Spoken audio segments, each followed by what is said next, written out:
السلام عليكم ورحمة الله تعالى وبركاته. عاشت المملكة المغربية ملكا وشعبا، ولا عاش من خان. بعض الإخوان مشاو دفقوا في واحد المعطيات. هذا مكتب الريف، مكتب مكتب فيسبوك. كان ماشي هذا هو بيت القاسم. علميا راه حنا كنفهموا بأن بحال دابا هذا النظام الديكتاتوري الغاشم ديال كبرانات الجزائر عملاء فرنسا، حنا دائما ما يستعملون واحد الطريقة في الإعلام اللي هي ديال تشتيت الرأي العام أو المراوغة. دائما ملي كتكون شي أشياء مهمة تقع في السياق العالمي وتدينه من جميع الأطراف، كيخرج لك بشي لعبة غريبة وعجيبة كيخرجك بها.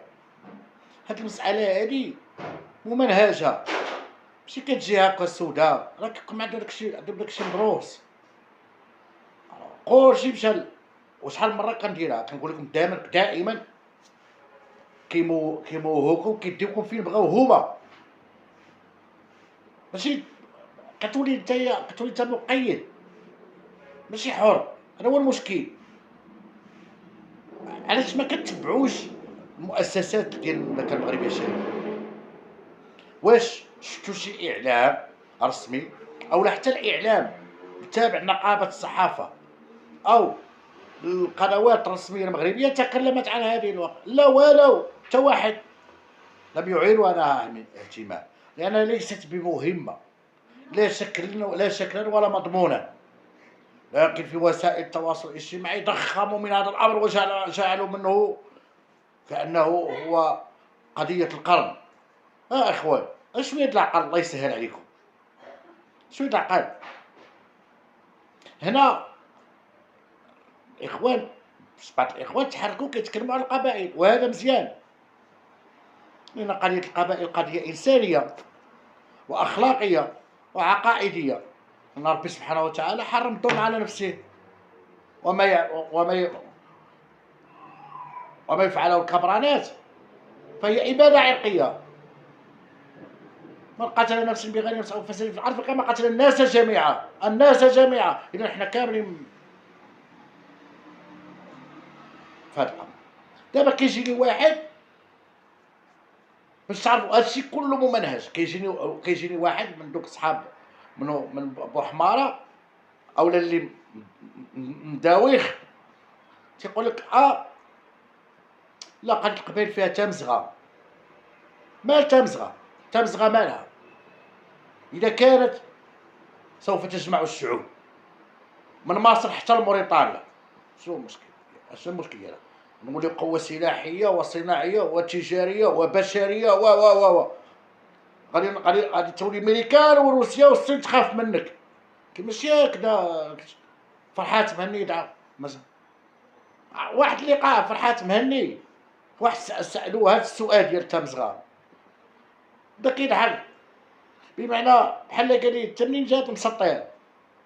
واش عرفتي انك انت باش دير تمزغة من مصر حتى لموريتانيا غتواجه العالم الغربي كله، خصك تواجه العالم الغربي كله، لانه هو باغي التفرقه، هو ما باغيش الجمعه، شي حاجه تجمعك ما باغيهاش. فقال لي اذا كان هذا ما تنظر اليه لما قبل بعض الدول ان يستقبلونني. اذا كانت هي هذه الفكره، انا انسان ضعيف، كيف تظن انني سوف احارب العالم؟ لان هذا غيحارب العالم. الا بغى يدير تمزغه خصو يحارب العالم كله باش يجمع واحد امبراطوريه. هذا بنادم راه مسطي قبيل كيلاقى مع تمزغه، مالك واش تهبيل ولا مالك؟ حتى العرقيه ما كتقبلش في الامم المتحده، ما كتقبلش حقوق الانسان. هنا كتولي داخل في قانون العنصريه. مشكل هذا. باش كتلاقي شي مع شي ما علاقة القبايل بتمزغة بالريف بحوايج، ما عندها علاقة، لا حتى علاقة، خربق عليا انت. مؤخرا خرجت واحد الصورة خرجوها شي وحدين، قالك حقا هذاك اللي استقبلوه الكامرانات راه مصور مع فرحات مهني. ايوا من بعد فرحات مهني العالم كله كيعرفو، العالم كله كيعرفو، كيدير مناظرات وكيدير بزاف الاشياء وكيدير لقاءات صحفيه وكلشي. تلاقى معاه قال لي بغيت نتصور معاك، تصور هو وياه، مشى بحالاتو كاع ما كيعرفو شكون هو كاع. انت مالك المشكل؟ ايوا دابا على الحساب اي واحد ماشي تلهيه تصور مع شي واحد مشهور معناه راه بحالو ولا كيفكر بحالو، وهكا غنديرو هاد المنطق. هذا منطق ولا تخربيق هذا؟ شنو هذا؟ ما شد تخربيق هذا، شد الروينه. للعلم الاخوان ديالي خمسه ديال الحسابات، خمسه ديال الحسابات تم التبليغ عنهم وحضروهم عندما تكلمت عن القبائل والمعطيات ديال القبائل، من معركة إرة حتى لعبد المجيد، اعتقالات وتنكيل وقتل واختطافات و أبا تكونوا عارفين. خمسة الحسابات اللي طاروا، خمسة كلهم تم التبليغ عنهم. تطرقت لهذا الموضوع من الأساس ديالو حتى الآخر ديالو، وعلاش وكيفاش، الشرعية التاريخية والشرعية الجغرافية والشرعية القانونية والدستورية وكل شيء. عطينا بالمعطيات، عطينا أسماء ديال أطفال تم قتلهم من طرف النظام، أطفال أقل من 11 سنة. إذا كنت لا تنظر إلى هذه القضية ديال القبائل لأنها قضية إنسانية كاع ما تدخلش فيها. أنت داخلها نكاية، داخلها نكاية في النظام الجزائري وماشي هكا. دونك انت كتولي كتعامل بحال الكراغيله، لان اي حاجه كيديروها مضاده للمغرب، نكايه في المغرب. اي حاجه كيديروها، اي حاجه كينوضوا كيديروها، تدشين او لقاء سياسي او دبلوماسي او اقتصادي او كله نكايه في المغرب. يعملون شي عمل ديالهم كله مبني على نكايه في المغرب. الا انت غتولي تتعامل بحال اللي كيتعاملوا هما، اذا راك وليتي بحالهم، وليتي كيفهم، مبقاش حتى شي فرق. انت غادي تدعم قضيه القبائل نكايه في الجزائر. لا خويا اسمح لي، هذه لا انسانيه. انا كنقول لك بان قضيه القبائل قضيه انسانيه وعرقيه وفيها اباده عرقيه، وغادي يشهدوا بها العالم. صاحبي واش ميمكنش الا غادي تمشي مع قضيه القبائل وتناصر القضيه ديال القبائل، خذها من الناحيه الانسانيه، خذها يا اخي من الناحيه الانسانيه العقائديه الدستوريه. حط هاد الموازين هادو، حط انت الدستور ديالك المغربي الذي هو مع القضايا العادله والقضايا الحقه، حط الدستور الالهي الذي حرم الظلم على نفسه. الله سبحانه وتعالى حرم الظلم على نفسه، ياك؟ خذها من الناحيه الانسانيه، اباده عرقيه. انت مع فلسطين لان اسرائيل تقتل الفلسطينيين، وراء كاميرات فرنسا عملاء فرنسا يقتلون القبائل الى يومنا هذا، ويحرقونهم ويجوعونهم ويعطشونهم، وهادشي كله كاين بالادله والوثائق. انت مع فرنسا تكون تبع القبائل بمحض هذا. ولكن لا يمكن، هذوك عرب وهذو امازيغ، وهنا كتفرق. وحتى ربي ما يبغيش هادي، حتى ربي ما يبغيش هادي. الاخرين مسلمين، حتى هادو مسلمين، حتى القبائل مسلمين. تحداك اذا كان بعض القبائل يهود فهناك مغاربه يهود. الا كنت انت ما غتدعمش القبائل لان واحد اقليه، واحد نسبه 2 ولا بعض في الالف يهود، حتى المغاربه عندنا 2 ولا 1 في الالف يهودي او اكثر كاع. اذا انت علاش كتدعم المغرب اصلا؟ ياك عندنا اليهود المغاربه وتا هما عندهم اليهود القبائل. فين كان عندك المشكل انت؟ وهذه عقيدتهم وعقيدتنا، لكم دينكم ولنا دين. ولكن هنايا علاش انت غتطلق عليا شي مع شي؟ الا غدعمها شوف غير التحاليل ديالو كي دايره. اما فيما يخص هاد المناورات وهاد التمويه ديال كابرانات فرنسا، عملاء فرنسا معروف. رجع المانيا مؤخرا قالت لهم بانكم انتم محظورين من السلاح. رجع بان روسيا قالت لهم ما نبيعش لكم سلاح حتى تخلصوا لي 16 مليار دولار. رجع للصين اللي رفضت تبيع لهم سلاح. رجع لتركيا اللي قالت لهم انا علاقاتي ليست طيبه مع فرنسا، ما نقدرش نعطيكم سلاح. قالوا بايران، قالت لهم ايران اللي يمكن تعطيهم شي حاجه، فقط الشيعه 12 النجاسه، هادشي اللي باقي لهم. اذا انت علاش كتخلط وتشلط؟ رجع بان الامم المتحده والفاو خرجت بان الجزائر مهدده بالمجاعه، وهناك 82% من القياطان والعجاج يتضرعون جوعا. 82%. رجع الامم المتحده، كانت اللقاء ديال واحد الصحراويه كانت في بوليزاريو، وقالت لهم باننا نعاني ما يعانوه المسلمين في بورما.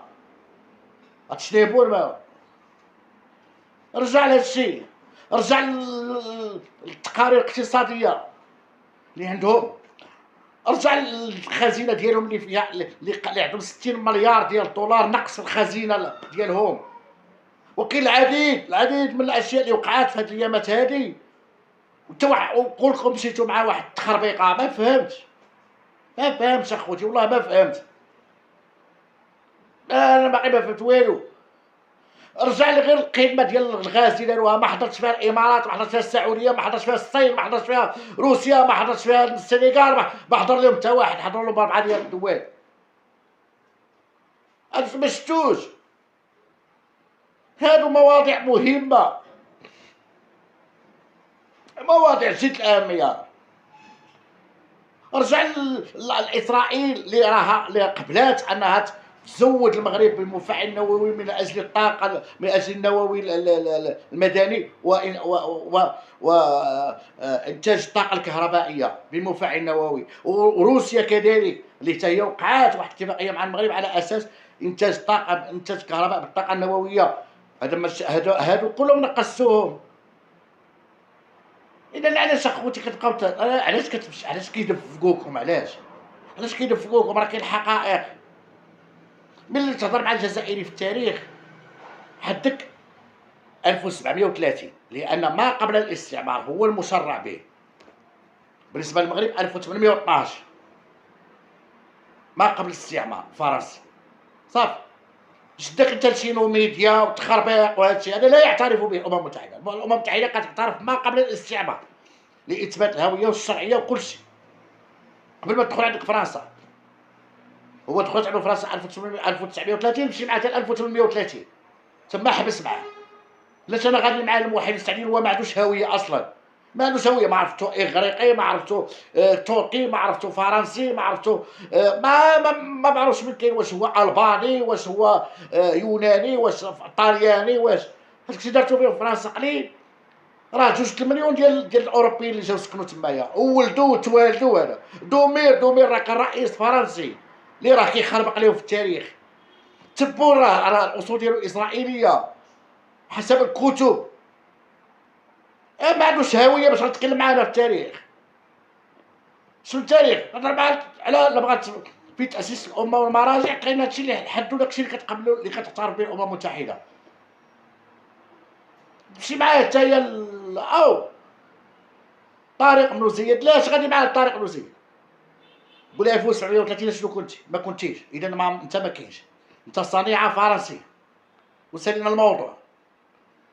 اما التاريخ ديال المغرب هو من اجل اثبات الهويه ديال المملكه المغربيه الشريفه، واثبات الهويه للشعب المغربي اللي عنده هويه متجذره في التاريخ. هذا السيد ما عندوش هويه. النظر مع الهويه شنو التاريخ اللي ما عندوش؟ ادتها له فرنسا معاه. وهذا خلاصه القول. خوتي الاعزاء، خصنا نكونوا حكماء. هذه قضيه وطنيه، هذه امانه. تحياتي لجميع الاخوان. رمضان كريم مبارك. عاشت المملكه المغربيه ملكا وشعبا، والعاش من خانها.